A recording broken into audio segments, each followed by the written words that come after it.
এখন ইলিশের ভরা মৌসুম হলেও তেমন সরবরাহ নেই বাজারে, দামও বেশ চড়া। আরো জানাতে চাঁদপুর থেকে যোগ দিচ্ছেন আল ইমরান শোভন। শোভন, আজ বাজারে ইলিশের সরবরাহ কেমন, দাম কেমন হাঁকাচ্ছেন বিক্রেতারা? ইলিশের ভর মৌসুম ইতিমধ্যে শুরু হয়ে গেছে। আমি এই মুহূর্তে রয়েছি চাঁদপুর জেলা শহরে যে বৃহৎ যে মৎস্য আড়ত রয়েছে, যেটি চাঁদপুর শহরের বড় স্টেশন এলাকায় অবস্থিত। আমি সেই ঘাটটিতে অবস্থান করছি।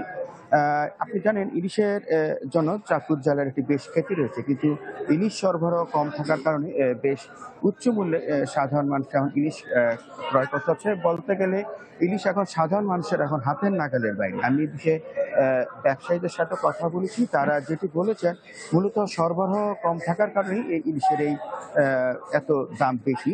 তারা যদি আজকে যে বাজার দর সেটি তারা বলেছেন 1 কেজি পরিমাপের যে ইলিশটি রয়েছে সেটি বিক্রি হচ্ছে 2500 থেকে 2600 টাকা দরে। এছাড়া 800-900 গ্রাম ওজনের যে ইলিশটি রয়েছে সেটি বিক্রি হচ্ছে 2100 থেকে 2200 টাকা দরে। এছাড়া 1 কেজি পরিমাপের উপরে 1100 থেকে 1200 গ্রাম ওজনের যে ইলিশটি রয়েছে সেটি বিক্রি হচ্ছে 3000 থেকে 3200 টাকা দরে। ব্যবসায়ীরা বলছেন চাঁদপুরের যে মেঘনা নদীর ইলিশ সেটি এখন প্রতিদিন গড়ে 50 থেকে 60 মণ বৃহৎ মৎস্য আড়তে সরবরাহ হচ্ছে।